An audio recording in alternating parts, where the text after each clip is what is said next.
Alemania, 1942. El Tercer Reich está en la cima de su poder.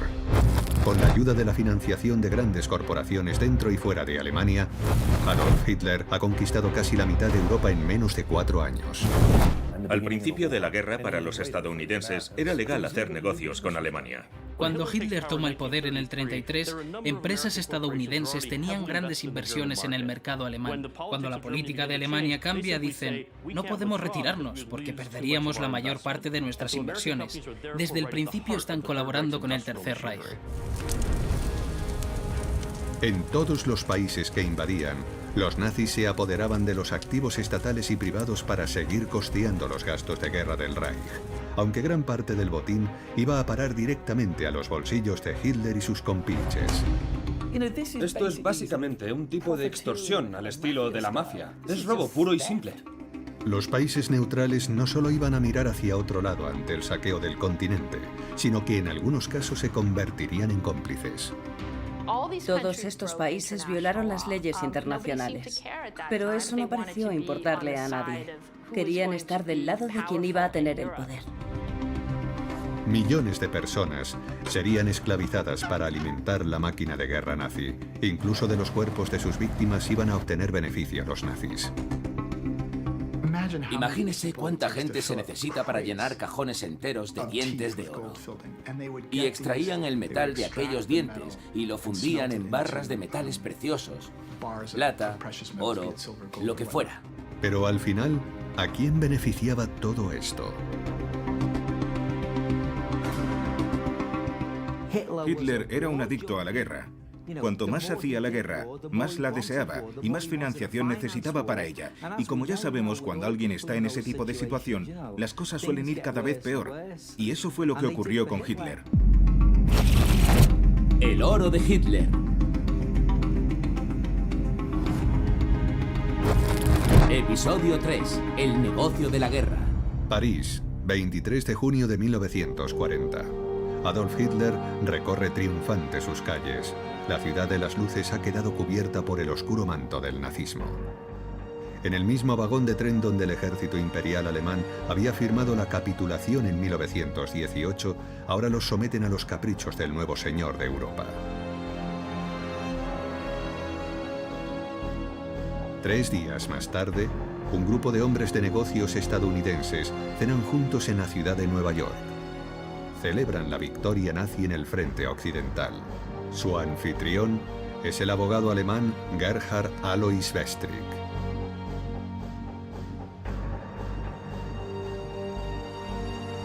Westrick es una de las figuras más pintorescas de la escena económica y política de este periodo. Era un abogado que en los años 20 había trabajado con empresas estadounidenses en Alemania. Y en los años 30, cuando Hitler toma el poder, se convierte en un agregado comercial que opera en nombre del Tercer Reich en los Estados Unidos. En los años siguientes al nombramiento de Hitler como canciller, del 33 al 39, al principio de la guerra, para los estadounidenses era legal hacer negocios con Alemania. Alemania era uno de los países más industrializados del mundo y los bancos estaban haciendo negocios con ellos. En Alemania, el bufete de Gerhard Alois Westrick tenía una impresionante cartera de clientes que incluía a Ford, General Motors, Kodak, Texas Company e ITT. A partir de 1938, fue además presidente de la filial alemana de ITT. En 1940, las conexiones de Westrick con las altas esferas hicieron que el ministro de Asuntos Exteriores nazi, Joachim von Ribbentrop, lo enviara a una extensa gira por Estados Unidos. Oficialmente, la gira era una misión comercial para el Reich, pero el verdadero propósito era algo diferente. Westrick hace a los empresarios estadounidenses esta oferta. Si nos ayudan a evitar que los Estados Unidos entren en la guerra y a que Alemania establezca un nuevo orden en Europa, yo les ayudaré a sacar sus beneficios de la Alemania nazi. Era una oferta muy tentadora. Westrick esperaba que los empresarios pudieran presionar al presidente Roosevelt para que Estados Unidos se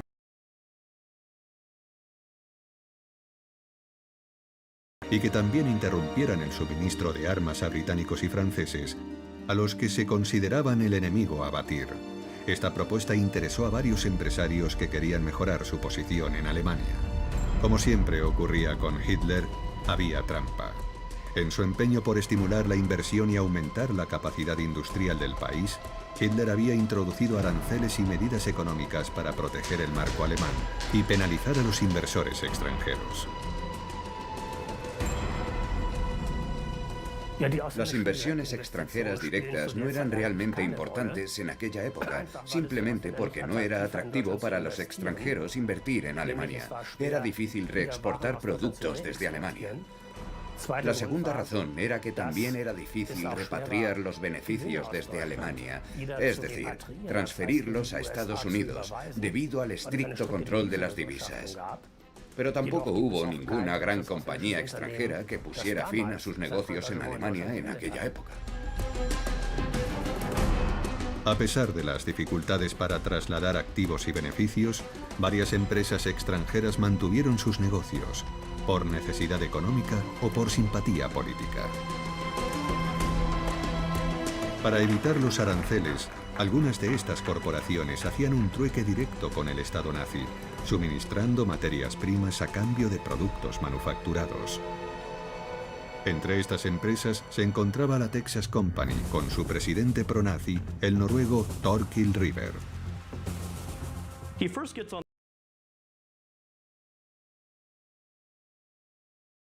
Nazi. Luego, cuando Gerhard Alois Westrick llega a los Estados Unidos, Riber le regala un coche. Y Westrick, en el registro de su licencia de conducir estadounidense, pone la dirección de la Texas Company como su residencia. Hay una conexión entre Riber, la Texas Company y Westrick. Está encantado de hacer negocios con los nazis. Si se siente o no atraído ideológicamente por el nazismo, es algo difícil de responder, pero es evidente que ve potencial de negocio con el Reich.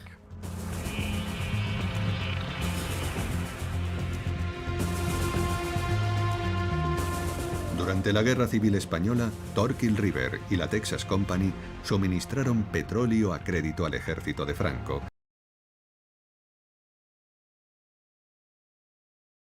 A la llegada de Hitler al poder, Riber suministró petróleo al Reich alemán a cambio de petroleros construidos en los astilleros de Hamburgo. Pero para otras empresas, como los gigantes del automóvil Ford y General Motors, este sistema de trueque no era tan ventajoso. De ahí la campaña transatlántica de acercamiento de Westrick. El problema del sistema de trueque para los fabricantes de automóviles es que sus productos son más sofisticados y complejos. Los coches no son lo mismo que los tubos de acero ni que los barriles de petróleo. Y esa es la razón de que estas empresas tengan difícil sacar de Alemania bienes que les resulten útiles para su negocio. Imaginemos a Westrick en una sala de directores generales diciendo: puedo darle los beneficios que se acumulan en sus cuentas alemanas. Lo que necesitamos de ustedes es un pequeño favor político. Pero la gira de Westrick por los Estados Unidos no pasó desapercibida para la inteligencia británica.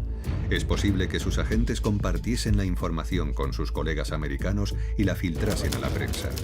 Los periódicos estadounidenses se lanzaron con entusiasmo a exponer la conexión entre el agente nazi Westrick y los empresarios estadounidenses y sus planes para influir en el presidente Roosevelt.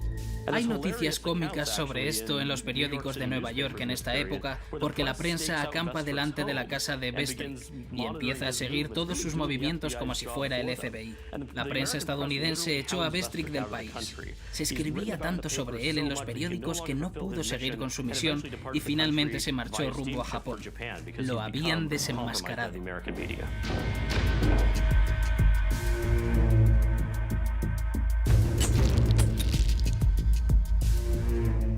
La misión de Westrick fracasó y tuvo que regresar a Alemania a rendir cuentas.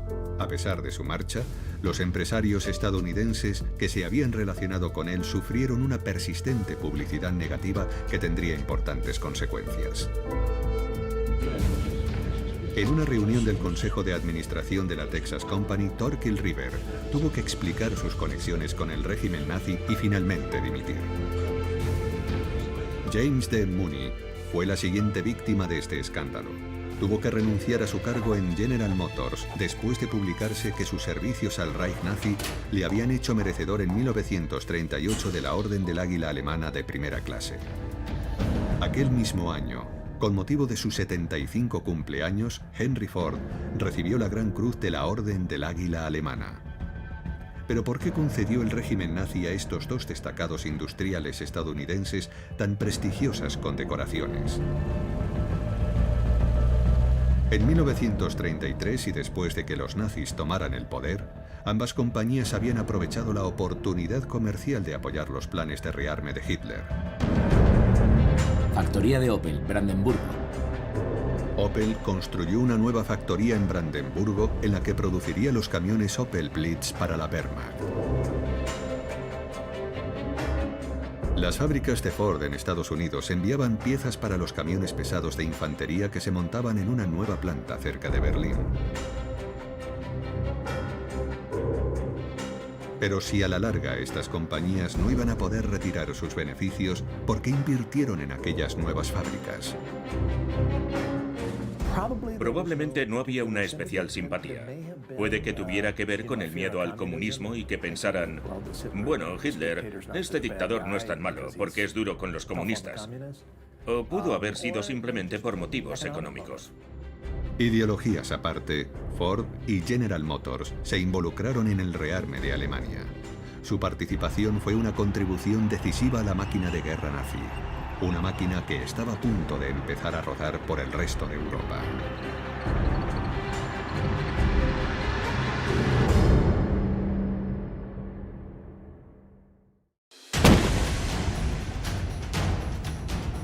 ...1 de septiembre de 1939... Hitler lanza su ofensiva relámpago contra Polonia. Gran Bretaña y Francia declaran la guerra a Alemania, marcando el inicio del conflicto más mortífero de la historia de la humanidad. Pero la expropiación por parte de los nazis de las propiedades e industrias de la Polonia recién ocupada no fue del agrado de todo el mundo. La invasión de Polonia no es una gran noticia para todos los financieros de Hitler. Uno de los que más se opone es Fritz Thyssen, que ha estado apoyando al partido durante mucho tiempo, pero ahora dice que no quiere participar en este saqueo. En 1937, 2 años antes, había escrito una carta a Hitler protestando contra la persecución de los cristianos. Y después de la Noche de los Cristales Rotos, renunció a su cargo de consejero por la violencia contra los judíos.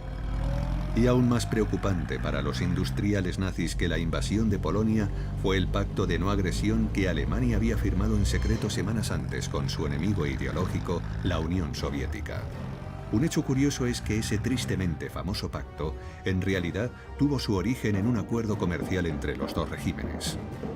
Todo empieza cuando Rusia da el paso de plantear el acuerdo comercial, que siendo tan opuestos a los nazis es algo que no deberían ni haberse planteado. Pero entonces, Hitler piensa, espera un momento, esto podría ser una luz verde. Puede que estén interesados en un acuerdo político. El pacto Hitler-Stalin también fue muy ventajoso económicamente para el Reich alemán, ya que los dos salían ganando. Los rusos suministraron al Reich materiales que Alemania no tenía en cantidades suficientes, como petróleo, mineral de hierro y otros metales, o incluso cereales y aceite de girasol. A cambio de estas materias primas soviéticas, la Alemania nazi aceptó exportar productos manufacturados a la Unión Soviética, algo que escandalizó a los magnates de la industria alemana. La mera posibilidad de un acuerdo entre la Rusia soviética y la Alemania nacionalsocialista parecía algo inverosímil. Yo siempre había advertido a los industriales, así como a los círculos militares, contra un acercamiento a la Rusia comunista. Para mí ese régimen era el enemigo de Alemania y de toda Europa. Thyssen, uno de los industriales que antes se había comprometido con los nazis, envió un telegrama de protesta a su aliado más cercano en el círculo íntimo de Hitler, el Reichsmarschall nazi Hermann Göring. Esto no les gusta nada a los nazis, que entonces lo expulsan del partido. Se confiscan sus industrias y acaba siendo capturado por la policía del gobierno de Vichy, que lo entrega a las autoridades alemanas. Al final, termina encerrado en una celda y acaba pasando el resto de la guerra en campos de concentración. Aunque hay que decir que sería un preso privilegiado. En cuanto a los empresarios que se mantuvieron fieles a los nazis en los buenos y en los malos tiempos, cualquier objeción al acuerdo con los soviéticos sería acallada por una nueva organización establecida por Hermann Göring. Su finalidad era confiscar y liquidar las posesiones de todos los ciudadanos polacos, judíos y no judíos, y transferirlos a Alemania, directamente a los bolsillos de los líderes nazis y sus socios favoritos. Las empresas y compañías más pequeñas se cierran con el fin de proporcionar a estos cárteles grandes monopolios. Se incautan cuentas bancarias individuales. Se incautan bienes raíces, vehículos personales y objetos de valor como joyas y antigüedades. Todo esto se confisca a muchos de los ciudadanos más ricos del Tercer Reich. Esto es básicamente un tipo de extorsión al estilo de la mafia. Es robo puro y simple. Todo lo que se considera inútil se vende en el extranjero y se convierte en dinero en efectivo, incluido el llamado arte degenerado, que fue incautado según la versión oficial para ser destruido. Lo que hicieron realmente fue vender muchas de esas obras de arte en Suiza y lo vendieron a través de un marchante. Enviaron a un intermediario a Nueva York que montó una galería en la calle 57 y que terminó vendiendo muchas de aquellas obras al Museo de Arte Moderno de Nueva York a precio de ganga. Y después envió el dinero a los nazis, que lo utilizaron para su horrorosa maquinaria de guerra. En esta época, una empresa estadounidense desarrolló una tecnología que permitió a los nazis catalogar todo el botín saqueado de Polonia. La misma tecnología se utilizó para crear un censo de población de todo el Gran Reich alemán. Esa empresa iba a expandirse y crecer junto con el imperio nazi. La empresa se llamaba The International Business Machines Corporation, o IBM. En la década de 1920, IBM había adquirido una empresa alemana, de Homag, que construía máquinas similares a las de IBM, pero debido a sus circunstancias económicas estaba en una situación financiera desesperada. Y entonces llegan IBM y Thomas Watson y la compran a precio de saldo, abriéndose una gran vía en el mercado alemán. Fundada en Alemania en 1910 por Willy Heidinger para fabricar tarjetas perforadas para máquinas tabuladoras. En 1923, el 90% de la empresa fue adquirida por el empresario Thomas J. Watson, que la fusionaría con la filial alemana de su empresa IBM. Cuando Hitler es nombrado canciller en 1933, IBM de Homag ofrece sus servicios al nuevo gobierno nazi. Hay que entender la obsesión de los nazis con los números. Se ven a sí mismos como un régimen tecnocrático. Quieren saberlo todo sobre su población. Y también sobre la población de los países que van a ocupar y sobre los territorios que necesitan un cambio demográfico. La tecnología de IBM se utiliza en Alemania para empezar a contar la población y organizarla de maneras demográficas óptimas. Se ve una relación muy clara entre este interés del gobierno alemán por empezar a contar a sus ciudadanos y conocer la demografía, en lo religioso y en lo racial, y en todo lo que ocurriría durante el Holocausto. En una reunión en Berlín en 1937, el presidente de IBM, Thomas J. Watson, fue elegido presidente de la Cámara de Comercio Internacional. Al igual que Henry Ford y James D. Mooney, Watson también recibió la Orden del Águila Alemana por sus servicios para fortalecer las relaciones entre Estados Unidos y la Alemania nazi. Pero cuando los nazis empezaron a invadir los países vecinos, Watson, a diferencia de Ford y Mooney, denunció el régimen de Hitler y devolvió su medalla. Cuando Watson devuelve su medalla, de Homag se indigna porque es una bofetada al gobierno alemán que puede afectar a su negocio. Y ahí se empieza a distanciar de Homag y Alemania y la empresa matriz de IBM en los Estados Unidos. Ese distanciamiento va a ser lo mejor para IBM, porque de Homag va a seguir trabajando para el gobierno alemán. Con la guerra en marcha, Alemania centra por completo toda su economía e industria en la producción militar. Esto incluiría la utilización de las cadenas de montaje de los gigantes americanos del automóvil, Ford y General Motors. Después de la invasión de Polonia, Ford y General Motors ven que están perdiendo el control de sus fábricas. Cada vez hay más funcionarios nazis en sus consejos de administración que son los que asumen el control de las compañías. Y aunque todavía pueden producir automóviles rentables, gran parte de la producción de General Motors y Ford en Alemania empiezan a ser motores de aviones para la Luftwaffe, haciendo una importante contribución a la economía de guerra. Tenemos a Opel General Motors, que va a fabricar componentes para el avión Junkers 88 en la fábrica de Rasselheim durante toda la guerra. Y eso va a producir enormes beneficios durante la batalla de Inglaterra con el suministro de bombarderos. La gran ironía es que aunque Opel General Motors reconvirtió sus fábricas en Alemania para satisfacer la demanda de la máquina de guerra nazi, en los Estados Unidos se negó a adaptar sus cadenas de producción a otra cosa que no fuera los automóviles de uso civil. Meses más tarde, Henry Ford rechazaría una petición de la Real Fuerza Aérea Británica para producir motores de avión. Otro ejemplo de la colaboración de empresarios estadounidenses en el plan de guerra alemán sería Sostens Benn, propietario de la corporación International Telephone and Telegraph. ITT tenía acciones de empresas como Focke-Wulf, que construía aviones de combate para la Luftwaffe. También tenía participación en Signal Bauhaus en Berlín, que construía equipos de comunicaciones para la Wehrmacht. Benn se reunía frecuentemente con sus contactos alemanes, Gerhard Alois Westrick y el banquero nazi Kurt Baron von Schröder en Suiza. Si tu empresa está en un país bajo la ocupación nazi y si han impuesto su junta directiva, es difícil convencerlos de algo cuando están a miles de kilómetros. Pero parece que los directores de Ford y General Motors no dieron los pasos que deberían haber dado antes de la guerra para garantizar que sus factorías no fueran empleadas para la producción bélica alemana. Ahí es donde radica la verdadera ambigüedad. Para las empresas de la industria pesada que se encontraban dentro del Reich, no había otra opción que someterse a las exigencias de Hitler, que no dejarían de crecer con el tiempo.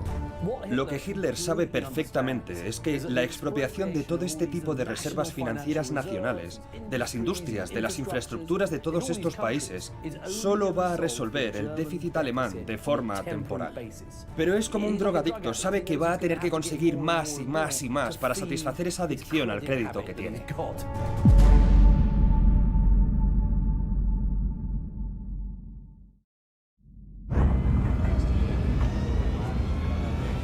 Durante 8 meses, tras la declaración de guerra de los británicos y los franceses contra la Alemania nazi, el mundo esperó a ver quién daba el primer paso. El 9 de abril de 1940, Hitler ordena a sus tropas la ocupación de Dinamarca y Noruega con el pretexto de proteger a estos países de la agresión anglo-francesa. Un mes más tarde, el 10 de mayo, Alemania lanza una ofensiva sorpresa y ocupa los neutrales Países Bajos, Bélgica y Francia, logrando rodear la fuertemente defendida línea Maginot. Pero incluso con la protección de la línea Maginot, el 22 de junio los franceses fueron aplastados y obligados a firmar un humillante alto el fuego en el mismo vagón donde los alemanes habían firmado la rendición al final de la Primera Guerra Mundial.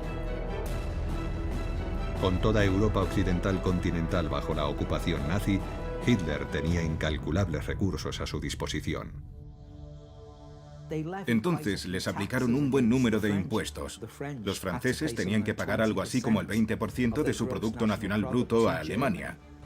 También crearon un sistema en estos países ocupados, lo que llamaron el Gran Reich alemán en toda Europa.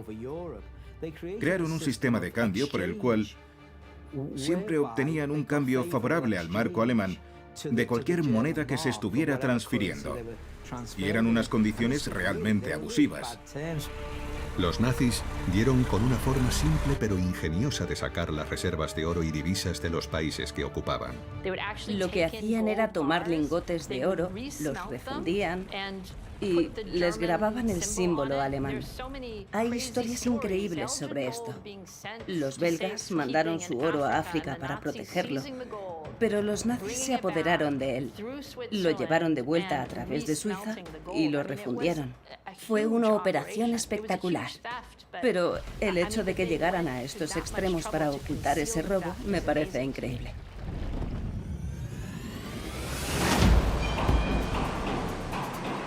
El Reich también fue capaz de incrementar sus recursos y su capacidad industrial, ya que las fábricas de los territorios ocupados se vieron obligadas a aceptar sus términos para alimentar la máquina de guerra alemana.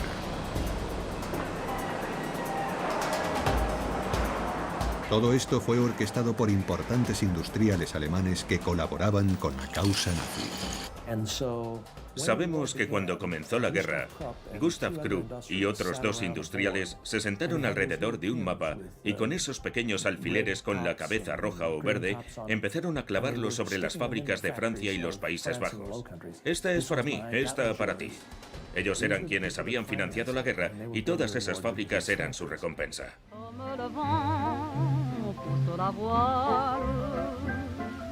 Comme la croix du sud guide le voyageur, comme ce fils. La ocupación de Francia, Bélgica y los Países Bajos fue muy importante desde el punto de vista económico para el Reich alemán, ya que le permitió acceder a los recursos industriales y al potencial de mano de obra de varios grandes estados industriales de Europa Occidental.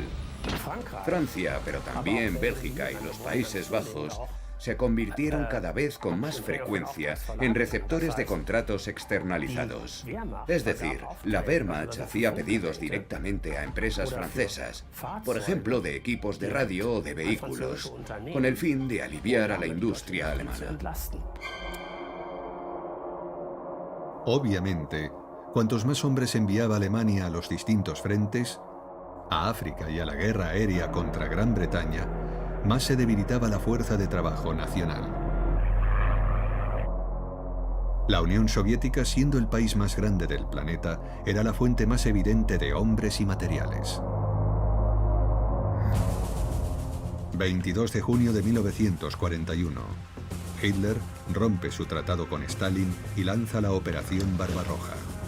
Una nueva oleada de saqueo y pillaje económico sucedió al rápido avance de la Wehrmacht sobre territorio soviético. Se apropiaron del mineral de hierro, del níquel, de las minas de Ucrania, que por supuesto cayeron en manos de los industriales alemanes. Pero Hitler dijo algo muy interesante sobre la guerra y la invasión de Rusia. Dijo, o tomo Maikop y Grozny o pierdo la guerra. Eran las grandes fuentes de petróleo. El petróleo rumano no iba a ser suficiente para la guerra alemana. Por eso intentaban producir petróleo sintético. Creo que lo que se puede decir de la Operación Barbarroja es que les proporciona petróleo, por ejemplo. Ucrania les aporta una gran cantidad de grano. De modo que sí, hay ciertos beneficios. Pero por otra parte era tremendamente caro mantener aquel ejército sobre el terreno, porque además aquellas tropas se estaban abasteciendo con suministros que venían de Alemania. De modo que si ponemos en la balanza lo que ganaron con la Operación Barbarroja frente a lo que les costó, al principio se puede decir que obtuvieron un beneficio, sí, pero se fue convirtiendo en una guerra de desgaste con Stalingrado y todo lo de después, y empezó a haber pérdidas.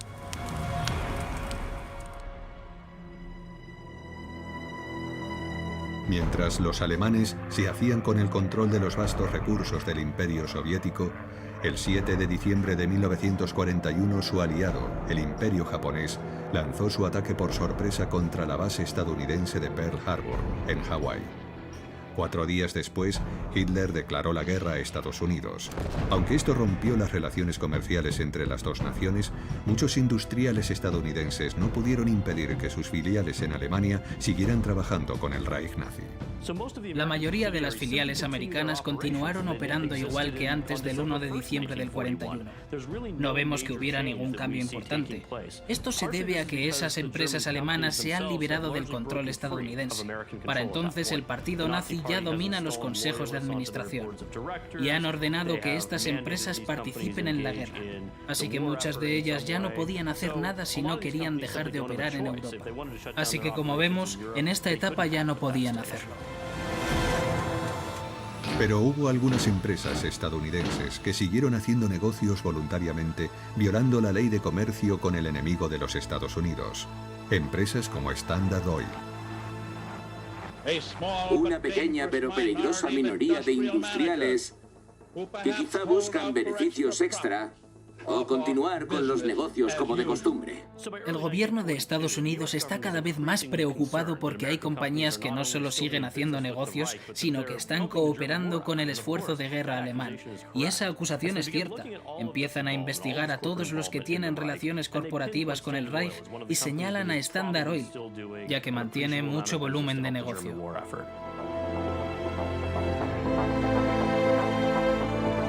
En aquel momento, el presidente de Standard Oil, Walter Z. Deagle, era al mismo tiempo directivo de las filiales estadounidenses de IG Farben.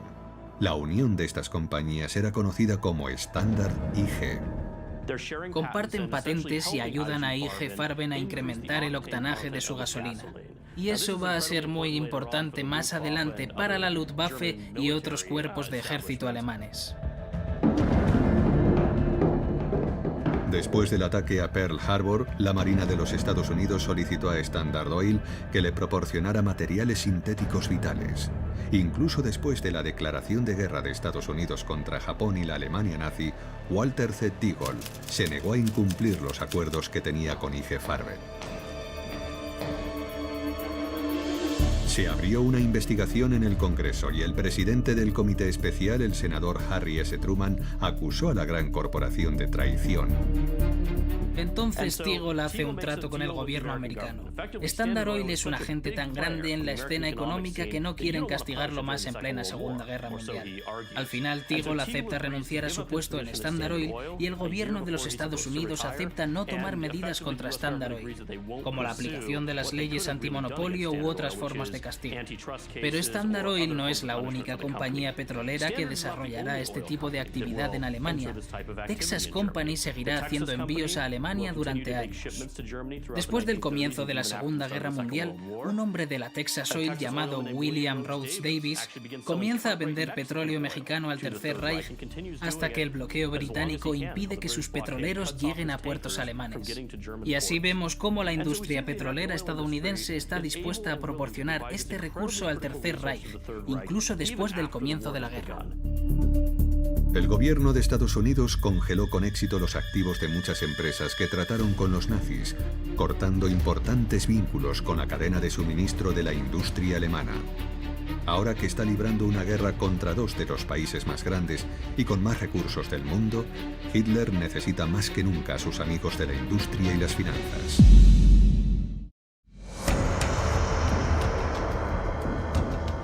En otoño de 1942, la guerra comienza a cambiar para Hitler y los nazis. En Rusia, el Ejército Rojo contraataca a la Wehrmacht y el mito de la supremacía militar alemana salta en pedazos con las devastadoras derrotas de Stalingrado y Leningrado. Al principio, Hitler contaba con la Unión Soviética y las empresas estadounidenses para obtener las materias primas necesarias para la guerra. Pero ahora, con estos problemas, solo puede contar con unos pocos aliados cercanos y con otros regímenes fascistas para ello.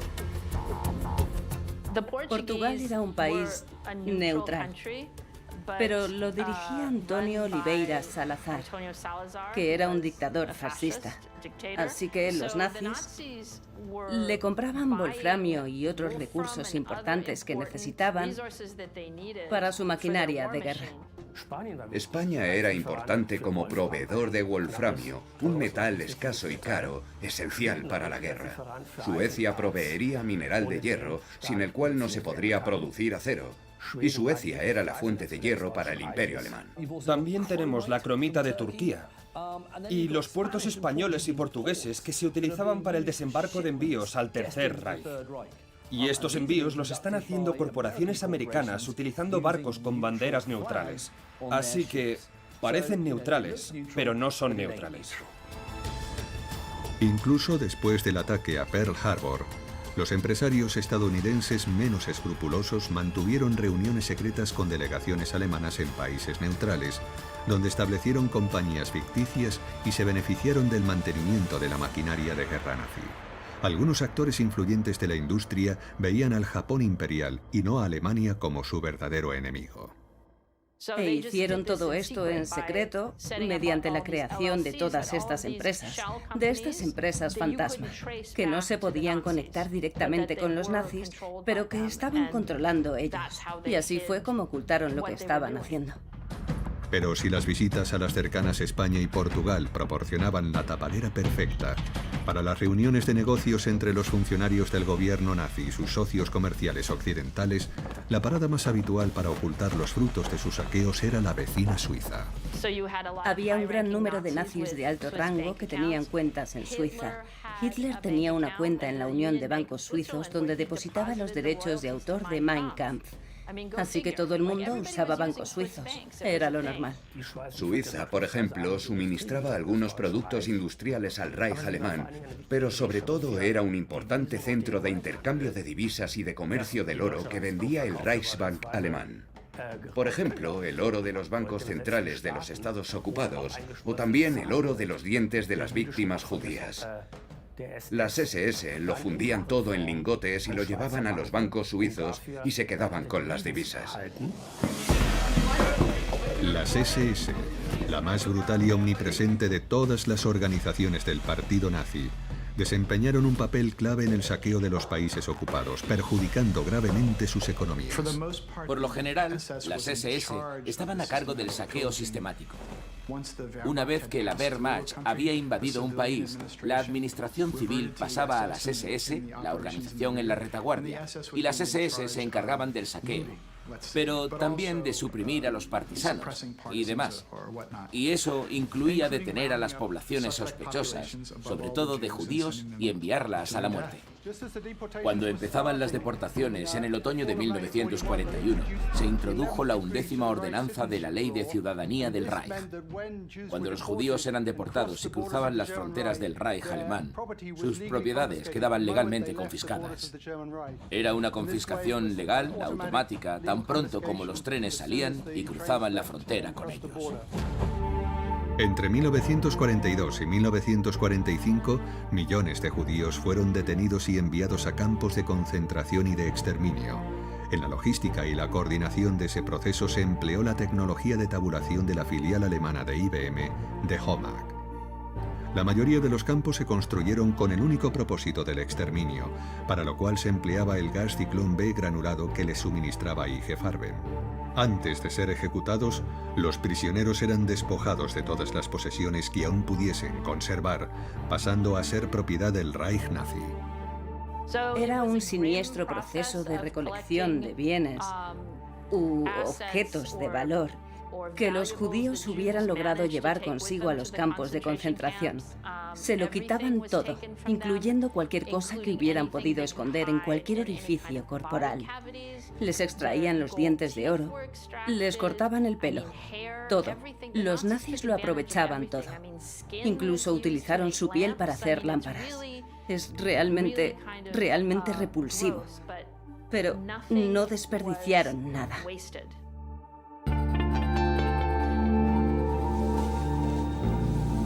Los nazis explotaron las propiedades judías de infinidad de maneras. Gran parte de ese botín fue a las arcas del partido nazi y al mantenimiento de la economía de guerra. Estaban muy interesados en todo lo que se pudiera convertir en moneda extranjera. Podían ser diamantes, abrigos de pieles y también acciones y participaciones, que se vendían en Suiza o Suecia a través de intermediarios para obtener dinero en metálico. Este proceso de robo y asesinato fue muy devastador en Polonia, donde el exterminio de más de 3 millones de judíos entre octubre de 1941 y noviembre de 1943, al que se denominó Aktion Reinhardt, fue supervisado por el jefe de las SS y la policía, Odilo Globocnik. De acuerdo con la documentación existente de Aktion Reinhardt, Globocnik envió 178 millones de marcos a la tesorería del Reich, que sería todo el dinero recaudado en los campos de exterminio. Ahí se puede ver partidas de pelo que fueron reciclados, todo tipo de prendas, zapatos e incluso lingotes de oro y otros objetos valiosos que fueron enviados al Reichsbank en Berlín. Una contribución igualmente inhumana de las SS fue la forma en que organizaron una fuerza de trabajo esclava al servicio de la economía alemana y su esfuerzo bélico. A mediados de 1930, el Reichsführer de las SS, Heinrich Himmler, estableció una relación con el arquitecto Albert Speer, quien gozaba del favor de Hitler y diseñó proyectos para su visión del Reich de los 1000 años. Entre ellos estaban el Estadio Olímpico de Berlín, el campo de congresos nacionales del partido nazi de Nuremberg, la Cancillería del Reich y el Pabellón de la Gloria de Hitler, donde pretendía celebrar su victoria final en la Segunda Guerra Mundial. En marzo de 1942, Adolf Hitler sorprendió a todo el mundo al nombrar a Albert Speer ministro de Armamento y Producción de Guerra. Lo interesante que tiene Speer es que es una especie de tecnócrata. Es una de esas personas que aprende sobre la marcha y que llega a ser realmente excelente en ese papel de ministro de Armamento y Producción de Guerra. Con Speer la producción se duplica en un año. Los trabajadores alemanes sanos habían sido reclutados para luchar en el frente, provocando una escasez de trabajadores en la industria armamentística. Speer confió a las SS el suministro de materiales y de mano de obra de los campos de prisioneros para mantener las líneas de producción cruciales del esfuerzo bélico nazi. Por eso los principales campos de concentración y de exterminio se situaron cerca de grandes núcleos industriales. I.G. Farben habló con Himmler. Esto fue después de la caída de Polonia y le dijeron: hay un lugar justo aquí, y señalaron el mapa. Convergen 3 ríos y hay un yacimiento de carbón cerca. Tenemos la intención de construir aquí la mayor factoría de caucho y petróleo sintéticos del mundo. Y usted puede conseguirnos mano de obra esclava. Ese fue el origen de Auschwitz. Había una clara distinción entre el trabajo forzado y el trabajo esclavo. El trabajo esclavo era el que hacían los prisioneros de los campos de concentración y otros que eran tratados como prisioneros. Judíos que se enfrentaban a una muerte casi segura trabajando para los nazis. El trabajo forzado se refiere a los trabajadores del este y a los occidentales que llevaron a Alemania para trabajar en fábricas. El índice de mortalidad entre los trabajadores forzados era de un 10%. Esto significaba que las empresas alemanas de producción de armamento, ya fueran empresas nacionales o antiguas filiales estadounidenses, tenían que pagar a las SS por el uso de mano de obra forzada o esclava. A medida que el ejército alemán perdía impulso, este tipo de mano de obra era más sacrificable. Al principio hacían marchar a los prisioneros desde los campos de concentración a las fábricas cercanas y después de la jornada de trabajo volvían a los campos. Pero esto era poco práctico. Al avanzar la guerra se establecían secciones o pequeños campos de concentración en las grandes fábricas. Así los prisioneros permanecían allí todo el tiempo trabajando. En 1945, cuando los aliados liberan las plantas de Opel y de Ford en Colonia, se encuentran a trabajadores esclavos hambrientos y temblorosos que no solo han sido obligados a fabricar piezas para aviones y otros materiales bélicos en contra de su voluntad, sino que además habían sufrido los bombardeos aliados porque se trataba de instalaciones esenciales que tenían que ser destruidas. El uso de trabajo esclavo hizo que muchas industrias perdieran dinero, porque la calidad y el ritmo de producción bajaron. No es más rentable, es menos eficiente. Un empresario alemán no pensaba en los beneficios de la mano de obra esclava, sino en costes de productividad. Y los costes de productividad son mucho más altos con una mano de obra esclava no cualificada y desmotivada, incluso si se les paga mucho menos que a un trabajador alemán cualificado, especialmente en una cadena de montaje de fuselajes para aviones. Los obstáculos para la producción y el mantenimiento de las líneas de suministro alemanas empezaban a ser insuperables. Mientras las pérdidas alemanas en el frente aumentaban rápidamente y el éxito y la prosperidad se convertían en un recuerdo lejano, el apoyo al belicismo y al fanatismo nazi dentro de Alemania por fin empezaba a decaer.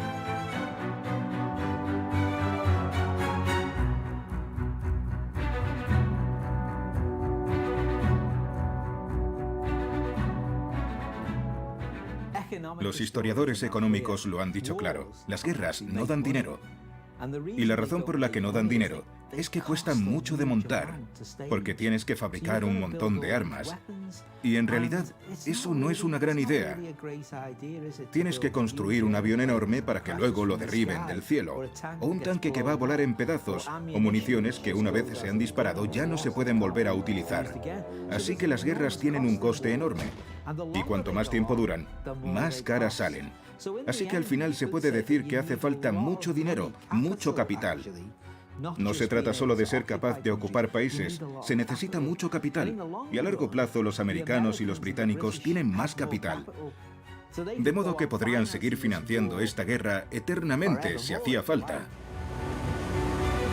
Y los estadounidenses, británicos y soviéticos pronto tendrían los medios y el impulso necesarios para lanzar su asalto final al Reich y obligar a la Alemania nazi a un último y desesperado choque para el que no tenían ni las tropas ni los recursos necesarios.